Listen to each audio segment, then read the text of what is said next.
क्या पता चला आपको? वो दरअसल में क्या है कि हाँ 120 बीघा की करेंगे।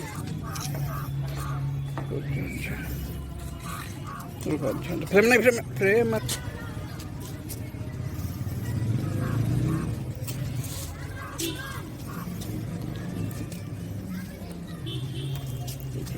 कहानी और उन्हीं लोगों ने ये कांड किया। ठीक है, महाराज जी की हालत ठीक है। उसमें और कौन सब जाएंगे। अच्छा, यहाँ से हमें पता लगेगा ना कि क्या डिमांड है महाराज जी? डिमांड ये है कि जो अपराधी हैं हाँ। उसको छोड़ा क्यों गया।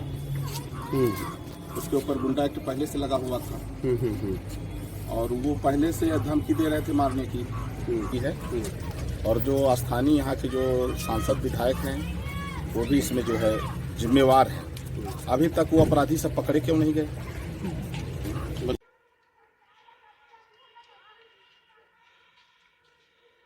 महाराज जी क्या नाम है और क्या हैं आप, पहले तो ये बता दीजिए। मुझे लोग जगत गुरु परमहंस आचार्य के नाम से जानते हैं।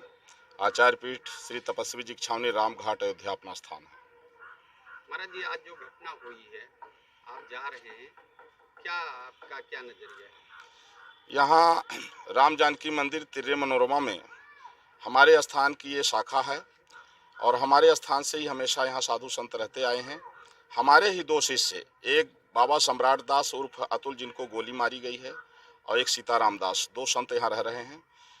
दुर्भाग्य है कि एक भगवाधारी संत के मुख्यमंत्री होने पर भी उन्हीं के राज्य में साधु के ऊपर जो है गोली चले, यह बेहद दुखद है। और मैं आज बहुत दुखी हूँ जब देखो जो भगवा हमारे जो है संस्कृति की पहचान है, भारत की शान है, आज भगवाधारी संतों के निर्मम नृशंस हत्याएं की जा रही हैं। चाहे वो पालघर में हो, चाहे जो है तो राजस्थान में एक पुजारी को जो है तो पेट्रोल डाल के जिंदा जला दिया गया। और जिस तरह से यहाँ कुछ दरिंदों ने भगवाधारी संत के ऊपर जो है जिस तरह से गोली चलाई, वो अपने तरफ से मार ही दिए थे, सीने में गोली लगी है, लेकिन भगवान उनकी रक्षा करें, इलाज चल रहा है। यहाँ का जो प्रशासन है, यहाँ का जो डीएम है, कप्तान है, यहाँ के जो सांसद विधायक, मैं सोचता हूँ ये कर क्या रहे हैं। आखिर ये अपराधियों के इतने मनोबल बढ़े कैसे हैं। ये अमर सिंह के ऊपर गुंडा एक्ट पहले से लगा था, जेल गया था, फिर छूट गया। मतलब ये जो है तो ये घूम रहे हैं, इनके ऊपर कोई जो है तो वो शिकंजा नहीं कसा जा रहा है। आज का देखो बलात्कारी, चोर, उचक्के, हत्यारे, ये जो है इनके जो है हौसले बुलंद हो रहे हैं। मैं बहुत दुखी हूं कि संत के मुख्यमंत्री होने पर भी संत के ऊपर गोली चलना, यह बेहद दुखद है। अगर संत के शासन में भी संत जो है संत की हत्या होगी तो फिर मुझे तो नहीं लगता है कि राम राज्य आएगा। महाराज जी कारण क्या था गोली मारने? दरअसल में अमर सिंह, रुद्रबका सिंह, दरोगा सिंह, तीन थे यहाँ ऐसे गुंडे हैं कि जो साधु संतों के सताना, उनका छीन लेना, मठ मंदिरों से मूर्ति चुरा लेना, घंटा चुरा लेना और इस तरह से जो है तो बहन बेटियों के साथ बदतमीजी करना, यही ये लोग बचपन से करते आए हैं और इनके तमाम मुकदमे पंजीकृत हैं। लेकिन दुर्भाग्य है कि ये लोग छूट जाते हैं और चूंकि इस तरह से चोरी डकैती करके लोग पैसा इकट्ठा कर लेते हैं और इसके बाद घूस दे करके छूट लेते हैं। तो ये इनका पूरा परिवार, इन तीनों आरोपियों का पूरा परिवार उसमें इन्वॉल्व है।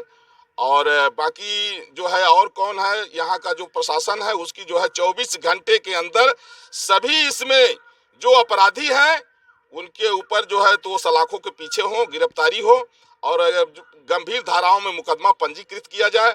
अगर ऐसा नहीं होता है तो अब जो है अब हम लोग जो है संतों का अपमान नहीं सहेंगे। हमारे शिष्य हैं, हमें दुख है। यहाँ गुंडों के हौसले बुलंद हैं। मुख्यमंत्री योगी आदित्यनाथ जी से मेरे बहुत अच्छे संबंध हैं, मैं बड़ा आदर करता हूं, लेकिन इसका मतलब ये नहीं है कि अगर योगी जी के समय में भी साधु संतों के ऊपर गोली चलेगी तो फिर साधु संत सुरक्षित कब महसूस करेंगे।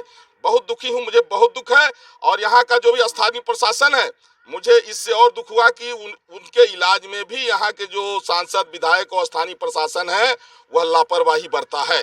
इसलिए मैं चाहता हूं कि दोबारा इस तरह की घटनाओं की पुनरावृत्ति न हो और जितने इसमें अपराधी हैं उनको तत्काल जो है गिरफ्तार करके और आजीवन उनको जो है कारावास की सजा दी जाए कि जिससे जो है दूसरा कोई जो है इस तरह का फिर जो है इनकी गोली का शिकार न हो। निरपराध लोग मारे जा रहे हैं, अपराधी बेखौफ घूम रहे हैं। निरपराध लोगों की भूमि कब्जा करके, मठ मंदिरों की भूमि को कब्जा करके और मूर्ति और घंटा को बेच करके ये लोग रिश्वत दे करके फिर छूट जाते हैं। इससे बड़ा और कोई दुख नहीं है। महाराज जी, ये जमीन का भी विवाद था। बिल्कुल, लगभग जो है 120 बीघा जमीन वहाँ जो है अपनी है, वैसे कुल तो 150 बीघा है। जो यही अपराधी जो है उस जमीन के माध्यम से इधर उधर उसको बेचने के चक्कर में थे, जबरदस्ती कब्जा करना चाह रहे थे। तो अब चूंकि जो है तो जब देखे कि जब नहीं कब्जा कर पा रहे हैं तो सोचे कि संत को ही हत्या करके खत्म कर दो। जब कांटा ही खत्म हो जाएगा तो फिर उनको कोई बोलेगा नहीं, दूसरा कोई संत आने में डरेगा वहाँ। तो इसलिए मैं आदरणीय, ये जमीन इस वक्त किसके कब्जे में है? इस समय अपने ही कब्जे में है, अपने स्थान के कब्जे में है। लेकिन ये अभी इसी साल अपने कब्जे में आई है, नहीं तो ये एक बहुत बड़ा गिरोह है। इन गुंडों का यहाँ गोंडा में एक बहुत बड़ा गिरोह है और वो गिरोह के माध्यम से ये अपने जो है तो षड्यंत्र में सक्सेस हो जाते हैं।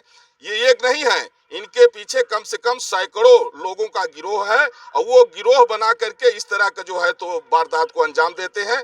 और चूंकि लूट खसोट के इनके पास पैसा भी है। अब मैं योगी जी से, कब्जा कर रखा था? ये अमर सिंह है एक, और एक रुद्रप्रकाश सिंह है, एक दरोगा सिंह है। और ये तीनों लोगों के परिवार हैं, इनके रिश्तेदार हैं। ये 3 लोग मिल करके जो है इस घटना को अंजाम दिए हैं। और जो पीछे इनके पीछे कोई अगर और भी कोई मास्टरमाइंड हो तो यहाँ का जो स्थानीय प्रशासन है उसकी पता करके जांच करके उनको भी अरेस्ट करें। क्या मांग है आपकी? हमारी मांग ये है, मैं योगी जी से डिमांड करना चाहता हूँ कि यही नहीं, कम से कम योगी जी पूरे उत्तर प्रदेश में तो इतना कर दें कि साधु संतों की रक्षा हो। जो साधु संतों को, जो मठ मंदिरों की संपत्ति है उसको जो भूमाफिया कब्जा न करें। और इस तरह की अगर कोई भी वारदात हो तो जो उसमें जो है तो जो ये वारदात करने वाले आरोपी हैं उनकी सारी संपत्ति को जो है नीलाम करके और जिस मठ मंदिर में साधु की हत्या हो उस मठ मंदिर में लगा दी जाए, और ये जिससे कि दोबारा उनका इस तरह का दुस्साहस न हो।